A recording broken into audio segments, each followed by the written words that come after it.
இந்த சீனை எப்படி பண்ணலாம், இந்த சீனை எப்படி பண்ணலாம் பெட்டர் பண்ணிட்டே இருப்பாரு. ஷூட்டிங்க்கு முன்னாடி நைட்டு பேசுவாரு, திருப்பி ஷூட்டிங் அன்னைக்கு காலையில பேசுவாரு. இப்படி சீன் பெட்டர் பண்ணிட்டு ஒரு டயலாக் லாக் பண்ணுவோம். டயலாக்ல உட்காந்து காலையில் 7 மணிக்கு டயலாக் லாக் பண்ண பிறகு எல்லாம் கரெக்டாக படிச்சு பார்ப்பாரு. படிச்சு பார்த்து சார் சில பெட்டர் பண்ணலாம் பண்ணுவார், கரெக்ஷன்லாம் முடிஞ்ச பிறகு கடைசியாக சார் சொல்லுவாரு, வடிவேலன் வந்துட்டாரு, தகவல் வரும். சார் வடிவேலன் வந்துட்டாரு, நான் கேரளா போய் பார்த்து வரேன் சார். கிளம்பும்போது டயலாக் சொல்லுவாரு, வெங்கட் எல்லாம் ஓகே, அந்த 3வது பக்கத்துல 3வது லைன் மட்டும் அண்ணன் ஒத்து பாரா பாத்துங்க போங்கன்றுவாரு. சரி சார், அண்ணன் நேரம் உள்ள போறேன் கேரளால. போனா கேரளால போய் வடிவேல்ட்ட உட்காந்தா ஏதோ வந்தவனே டக்கு டக்குன்னு பேசலாம், கூட்டத்தை பார்த்தா பக்கு பக்குன்னு இருக்கு. கண்ணு கெட்ட தூரம் வரைக்கும் ஒரே தலையா தெரியுது. வழக்கமா ஒரு படம் ரிலீஸ் பண்ணும்போது தான் நாங்கள் அரங்கம் நிறைந்த காட்சிகள், அரங்கம் நிறைந்த அதிரும் காட்சிகள் பார்த்துருக்கேன். இது ஆடியோ ரிலீஸ்க்கே ஒரு அரங்கம் நிறைந்த ஆடியோ ரிலீஸா இருக்கு. இவ்வளவு பெரிய ஒரு பிரம்மாண்டத்தை ஏற்படுத்தி கொடுத்த தயாரிப்பாளர்கள் ஏசிஎஸ் சார், வரன் சார், அவர் ஹார்ட்ஃபுல் தேங்க்ஸ் சார். இப்பதான் தெரியுது ஆடியோ ரிலீஸ் இங்கே வச்சிருக்காங்கன்ட்டு. ஏன்னா ரேங்க் இல்லாத ஸ்டூடெண்ட் கூட 1-2 பேர் இருப்பான், ஆனா கேங் இல்லாத ஸ்டூடெண்ட் ஒருத்த கூட இருக்க மாட்டான். அதனால கண்டிப்பா இது உங்க கேங்கஸ் தான். இது நம்ம படம், இது நம்ம படம். அண்ட் கேங்கஸ் வந்து உண்மைக்குமே ஒரு பெரிய ஒரு பிளஸ்ட் ப்ராஜெக்ட். ஏன்னா படம் எப்போ ஆரம்பிச்சோம், எப்போ ஷூட் பண்ணிட்டாரு. அரண்மனை 4 ஒரு பெரிய ஹிட்டுங்களா ஏற்படுத்தி கொடுத்தீங்க. அரண்மனை 4க்கு அப்புறம் டைரக்டர் சுந்தர்சி சார் வந்து அடுத்தது என்ன மாதிரி படம் பண்ணலாம்னு டிஸ்கஸ் பண்ணும்போது நல்லா அவர் எப்படி ஒரு கமர்ஷியல் கிங் டைரக்டர், கமர்ஷியலா ஒரு கலகலப்பா ஜாலியாக ஒரு படம் பண்ணணும்னு சொன்னாரு. அப்ப எல்லாருக்குள்ள இருந்த ஒரு வந்து வடிவேல் நம்ம ஒரு ஜாயின் பண்ணுவோமே அப்படின்னு எல்லாரும் நினைச்சிட்டு இருந்தோம். அப்படி சொன்னோம். இதே எண்ணம் வடிவேல் சாருக்கும் இருந்திருக்கு. சுந்தர் சார் சேர்ந்து ஒரு படம் பண்ணலான்ட்டு கரெக்டாக ஒரு 1 ஃபைன் டே சுந்தர் சாரும் வடிவேலும் ஒன்னா மீட் பண்றாங்க. ஆஃபீஸ்ல மீட் பண்ணி என்ன மாதிரி ப்ராஜெக்ட் பண்ணலாம்னு சொல்லி பேசி ஒரு லைன் ரெடி பண்றாங்க. சொல்லிட்டு வந்து மறுநாள் டிஸ்கஷன் போறோம், ஒரு ரிசார்ட் டிஸ்கஷன் போறோம். டைரக்டர், நானு, மனு 4 பேர் டிஸ்கஷன் போறோம். போனா அப்படி ஒரு வைப்புங்க இந்த ப்ராஜெக்ட்டுக்கு. ஏன்னா சில ப்ராஜெக்ட் வந்து நாம டிசைன் பண்ணுவோம், இன்னார் ஆர்டிஸ்ட், இன்னார் காஸ்டிங், இது மாதிரி ஜானர் பண்ணலாம் நாம டிசைன் பண்ணுவோம். பட் சில ப்ராஜெக்ட் கடவுள் டிசைன் பண்ணுவோம், இதை பண்ணுங்கடா கரெக்டா இருக்கும்ன்றாங்க. அது மாதிரி கடவுள் பிளஸ் பண்ண ஒரு ப்ராஜெக்ட். போய் டிஸ்கஷன்ல உட்காந்த மொமெண்ட்ல இருந்து அப்படி சீனா கொட்டுது, நம்ப மாட்டீங்க. ஒரே வாரத்தை ஸ்கிரிப்ட் ஓவர், ஸ்கிரிப்ட் பவுண்ட் ஆயிடுச்சு. அடுத்த வாரம் ஆர்டிஸ்ட் பேசுறாரு, ஆர்டிஸ்ட் எல்லாம் கிடைக்கிறாங்க. 3வது வாரம் ஷூட்டிங் போயிட்டோம். இது சத்தியமான உண்மை. இந்த டிஸ்கஷன் பண்ணது 3வது வாரம் ஷூட்டிங் போயிட்டோம் நாங்க படத்துக்கு. அதே மாதிரி நார்மலா ஒரு படம் நம்ம ஆர்டிஸ்ட் செலக்ஷன் பண்ணும்போது ஒரு ஃபர்ஸ்ட் ப்ரிஃபரன்ஸ் ஆர்டிஸ்ட் எழுதுவோம். இந்த கேரக்டர் நல்லா இருக்கும், இவங்க அவைலபிலிட்டி இல்லை, அப்படி வேற ஆர்டிஸ்ட் போலாம் ஆப்ஷன் எழுதுவோம். இதுல எதெல்லாம் ஃபர்ஸ்ட் ப்ரிஃபரன்ஸா எழுதணுமோ, அது மைன் கோபி சார் இருக்கட்டும், அருந்தா சார், முனிஷ்காந்த் ஆகட்டும், பக்ஸா இருக்கட்டும், எல்லாம் யார் கேத்ரின் வாணி போஜ் யாரெல்லாம் ஃபர்ஸ்ட் சாய்ஸா நாங்க ப்ரிஃபர் பண்ணுவோம், அத்தனை பேரும் ஃபர்ஸ்ட் சாய்ஸா அவைலபிள் இருக்காங்க. சரி டெக்னீஷியன் போலான்னு பார்த்தா உடனே கிச்சா, குருராஜ் சார், இவங்க எல்லாமே டக்குன்னு அவைலபிளா வராங்க. டைரக்டர் மட்டும் ஒரு என்னன்னா ஒரு நல்லா யாராவது ஒர்க் பண்ணாங்கன்னா அதை ஓப்பனா டக்கு நாங்க சொல்ல மாட்டோம், நல்லா ஒர்க் பண்றாங்க. அதனால நம்ம கண்டுபிடிச்சிடலாம். எப்படின்னா அவங்க அடுத்தடுத்த ப்ராஜெக்ட்ல இருப்பாங்க.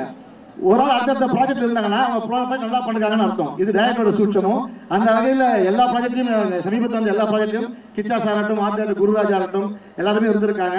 ஸோ அவங்க அத்தனை எஃபர்ட் இந்த படத்தில் கண்டிப்பாக உங்களுக்கு ட்ரெய்லர்லேயே தெரிஞ்சிருக்கும். கிட்டத்தட்ட ரிலீஸ் பண்ண 2 நாள்லேயே இது ஒரு 15 கோடி வியூஸ் போயிருச்சு இந்த படம், இந்த ட்ரெய்லரு. அந்த அளவு இவங்களோட அத்தனை ஒரு எஃபர்ட் இருந்திருக்கு. அண்ட் கேங்கர்ஸ் வரும்போது இப்போ ஸ்கிரிப்ட் ரெடி பண்ணியாச்சு, வடிவேல் போய் மீட் பண்ணுறேன். எனக்கு தெரிஞ்ச இந்த டீம்லேயே நகரம் மறுபக்கம் நான் ஒர்க் பண்ணியிருக்கேன். 5 வருஷத்துக்கு டீம்ல திருப்பி ஒர்க் பண்ண ஒரே நாளாக தான் இருப்பேன். வடிவேல் போய் மீட் பண்ணி சீன் சொல்கிறோம். 5 வருஷம் முன்னாடி வடிவேல் நான் பார்த்துருக்கேன், திருப்பி 5 வருஷம் கழிச்சு போய் பார்க்குறேன் வடிவேல். என்ன ஒரு எனர்ஜிங்க, என்ன ஒரு எனர்ஜிங்க. அது ஒரு 100 படகு அண்ணனோட ஹியூமர் சென்ஸ் 100 படம் அதிகமாகிடுச்சு. ஒரு இன்ச்சு குறைய நாள் பார்த்தா 100 படம் அதிகமாக இருக்கு. நாம ஒரு பஞ்சு சொன்னா அண்ணன் 4 பஞ்சு அடிக்கிறார் பதிலுக்கு. நாமும் மிரண்டு போய் உட்காந்துருக்கோம். அப்படி இன்னும் டைரக்டர் சொல்லவே வேண்டாம். இது என்ன சொல்றது, அவர் எல்லா விதமான காமெடி ஹேண்டில் பண்ணிட்டாரு. நீங்க கலகலப்பாட்ட ஒரு ஃபுல் டைம் காமெடி, அண்ட் தியா குமார் ஒரு ரொமான்டிக் காமெடி, அரண்மனை சீக்வல் தான் அது ஒரு ஹாரர் காமெடி, இப்போ ஹேஸ்ட் காமெடி, டார்க் காமெடி. அவர் காமெடியில் இருக்கிற எல்லா காமெடியும் எக்ஸ்பீரியன்ஸ் பண்ணிட்டே இருக்கிறாரு சார். ஸோ அதனால தான் நீங்களா சோஷியல் மீடியா ஒரு கிங் ஆஃப் காமெடி ஒரு பெரிய பட்டத்தை கொடுத்து வச்சிருக்கீங்க. டைரக்டர் கிங் ஆஃப் காமெடினா வடிவேல் காமெடி கிங். ஸோ இந்த 2 கிங்கும் சேர்ந்து ஒரு மிகப்பெரிய ஒரு காமெடி கிங்டம் ரெடி பண்ணியிருக்காங்க. அதுதான் இந்த கேங்கர்ஸ் உண்மையை சொல்ல போனா. அதே மாதிரி வடிவேல் ஒரு சொல்றாங்க 5 வருஷம் கேப்னு 2 பேர் கிடையாது. அது கேப் இல்லைங்க, அது ஒரு பவர் நேப். அந்த பவர் நேப்புக்கு அப்புறம் நான் பார்க்குறேன் என்ன ஒரு 2 பேருக்கான ஒரு வேவ் லென்த் கெமிஸ்ட்ரி, அது ஒரு இணைப்பு நான் கூட இருந்து விட்னஸ் பண்ணியிருக்கேன். அவங்க 2 பேருடைய அந்த இணைப்பெல்லாம் சும்மா ஃபார் இன்ஸ்டன்ட் எப்படின்னா வடிவேல் எப்பயுமே வழக்கமாக எப்படின்னா ஸ்பாட்டுக்கு வந்தாருன்னா நேராக கேரவன் போயிடுவாரு, மேக்கப் கேப்பெல்லாம் போட்டு காஸ்டியூம்லாம் ரெடி ஆகி போயிட்டு ரெடி தகவல் சொல்லி அனுப்புவாரு.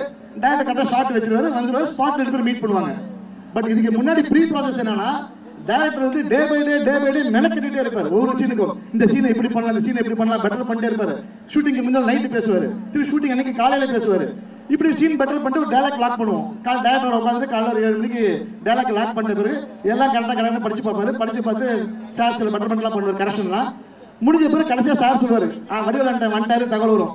சார் வடிவேலன் வந்துட்டாரு, நான் கேரவன் போய் பார்த்து வரேன் சார்.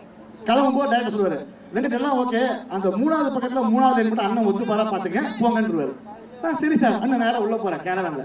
போனா கேரவன்ல போய் வடிவேல்ட்ட உட்காந்தா அண்ணன் சீன் அண்ணன் படிச்சாருங்க கட்டிருப்பாரு. படிச்சு காமிச்சுன்னு அண்ணன் டக்கு டக்கு நாங்கள் வாய்க்கு வர பஞ்சு கட்ட கட்டன்னு போடுவாரு. சரி, ஒரு காமனா ஒரு டைலாக் டிரைவ் பண்ணுவோம். ஒரு டைலாக் ரெடி ஆயிடும். ரெடி ஆகிட்ட பிறகு கரெக்டா இங்க டைரக்டர் என்ன சொல்லி அனுப்பினாரோ அதை சொல்லுவாரு. வெங்கட் 3வது பக்கத்துல 3வது லைன் மட்டும் வேணாம், அது வேற போடுவோம். சோ எங்கேயோ இருந்து டைரக்டர் சொன்னது இங்க இவர் சொல்லுவாரு. அதே சரி ஓகே, அங்கே சின்ன பெட்டர்மெண்ட் டைலாக் பண்ணிட்டு கிளம்புவேன் கேரவன் விட்டு. இப்ப இவர் சொல்லுவார் வடிவேலன், வெங்கட் கடைசி லைன் போட்டுருக்கீங்களா, அது அண்ணன் ஒத்துக்க மாட்டாரு, பாத்துக்கேன்னு. திருப்பி இவர்கிட்ட கொண்டு வந்தா இவர் எல்லாம் சார் உடனே டைலாக் ரெடி ஆச்சு சார் அப்படின்னா ஷார்ட் பண்ணி டைலாக் பார்ப்பாரு. பார்த்தா கடைசியா படிச்சு பார்த்து இந்த கடைசி லைன் மட்டும் வேணாம், மற்றதெல்லாம் ஓகே இருந்தாரு. அப்படி ஒருத்தர பார்த்துக்காங்க. இவருக்கு என்ன செட் ஆகும், இவர் ஒத்துப்பாரு அவருக்கு தெரியும், அவர் எதை ஏற்றுப்பாரு எதை செய்வாரு அவருக்கு தெரியும். இப்படி ஒரு வேறு கெமிஸ்ட்ரி நான் ஹீரோயினோட பார்க்கல, இவர் 2 பேருக்குள்ள பார்த்துருக்கேன். அதனால எனக்கு வந்து என்ன சொல்றது, மூலமா தான் வடிவேலனுக்கும் சுந்தரிக்கு இல்லாத ஃபேன்ஸ் கிடையாது. நான் ஒரு ஃபேனா ஒவ்வொரு மொமெண்ட்டும் ஒவ்வொரு நாளும் அவங்கள என்ஜாய் பண்ணியிருக்கேன் ஸ்பாட்ல. And coming to the producers, ACS sir, இந்த கேங் 4வது ப்ரொடக்ஷன் நான் ஒர்க் பண்றேன் ஏசிஎஸ் அவங்க டீம் கூட. பட் உங்களுக்கும் எங்களுக்கும் ஏசிஎஸ் மூலமா ஒரு சின்ன கனெக்ட் பாயிண்ட் இருக்கு. ஏன்னா நீங்களாம் இங்க வந்து படிச்சு தயாராகி ரெடியாகி வெளியே வேலைக்கு போறீங்க. நாங்க வெளியே ரெடியாகி தயாராகி இங்க வேலைக்கு வந்திருக்கோம். ஐ மீன் ஏசிஎஸ் படம் பண்ண வந்திருக்கோம். ஸோ உங்களுக்கு இது பிறந்த வீடுனா எங்களுக்கு இது புகுந்த வீடு. ஸோ 2 பேருமே வீட்டோட பேரை காப்பாற்ற நம்புறேன். And thank you all. இவ்வளவு பெரிய பேஷன்ஸோட இருந்துக்கு ரொம்ப ரொம்ப சந்தோஷம்.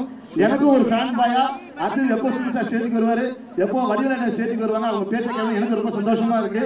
I am waiting. அதே மாதிரி இந்த படத்துல ஒரு 5 கட்ட பண்ண பண்ணிருக்காரு வடிவேலன். அது நீங்க படத்தை பார்க்கும்போது ட்ரைலர்ல ஒரு கிழவன் கெட்ட பாட்டி கெட்டப்லாம் வந்திருக்கும். நீங்க பார்க்காத 2-3 கெட்டப் படத்துல இருக்கு. அப்படி ஒரு கெட்டப்புக்கும் அண்ணன் எவ்வளவு அங்க மெனக்கெட்டிருக்காரு எனக்கு தெரியும். அந்த கெட்டப் கேட்ட மாதிரி பாடி லாங்குவேஜ் கொடுப்பாரு.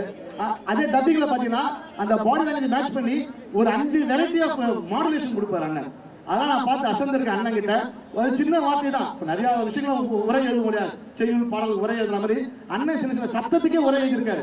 இப்ப சாதாரணமா ஒருத்தர் பேசுறாங்க வச்சுங்களேன், ஆஹா அப்படி கேட்போம். ஆனா அண்ணன் அதுக்கு உரை எழுதுவார், ஆஹா அப்படி அது ஒரு உரை எழுதுவார். அப்படி சின்ன சத்தங்களுக்கு அண்ணன் ஒரு பெரிய உரை எழுதியிருக்காரு. அது மாதிரி இந்த படத்தை ஒரு சீன் வரும். ஒரு செகண்ட் ஹாஃப்ல ஒரு வில்லன் கிட்ட மாட்டிப்பார் அண்ணன். அங்கே ஜஸ்ட் எஸ்கேப் ஆயிடுவார். நம்ம என்ன பண்ணுவோம், வில்லன் கிட்ட மாட்டி எஸ்கேப் பண்ண அம்மா அப்படின்னு போகல. அது மாதிரி இப்ப அண்ணன் கிட்ட வந்து ஷாட்டு வில்லன் கிட்ட மாட்டிப்பாரு. வில்லன் திரும்பி அண்ணன் தப்பிச்சிருவாரு. அம்மா அப்படின்ட்டு ஸ்பாட்ல டப்பிங்ல பாக்குறேன்.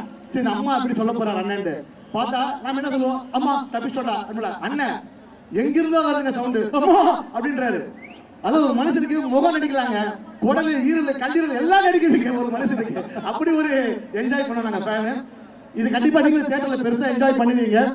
அண்ட் ரொம்ப சந்தோஷம். இந்த டே இஸ் வெரி சார், இந்த ஓப்பனிங்கே சூப்பராக sir. Thanks to ACS team sir, Madhan sir, Arun sir, ACS எல்லாருக்கும் மனமார்ந்த நன்றி. இந்த படத்துக்கு ஃபன்னுக்கு நாங்க கேரண்டி, ஹிட்டுக்கு நீங்க தான் கேரண்டி. இது நம்ம படம். தயவுசெய்து தியேட்டர்ல போயிட்டு ஃபேமிலியோட ஃப்ரெண்ட்ஸோட பாருங்க. ஏப்ரல் 24 ரிலீஸ் ஆகுது. ப்ளீஸ் பாருங்க, ஃபேமிலி ஃப்ரெண்ட்ஸோட போய் பாருங்க. இன்னொன்று டைரக்டர் சுந்தர்சி சாரும் சரி, வடிவேலனும் சரி, அவங்க மிகப்பெரிய பலமே அவங்க ஃபேமிலி ஆடியன்ஸ் தான். ஸோ அவங்க படங்கள்லாம் மட்டும் ஃபேமிலி மொத்தமாக படம் பார்க்கலாம். அந்த மாதிரி ஃபேமிலி ஆடியன்ஸ் உள்ளவங்க தான் அவங்க பலமே. தயவுசெய்து ஃபேமிலி படத்தை பாருங்க. Thank you all. நன்றி.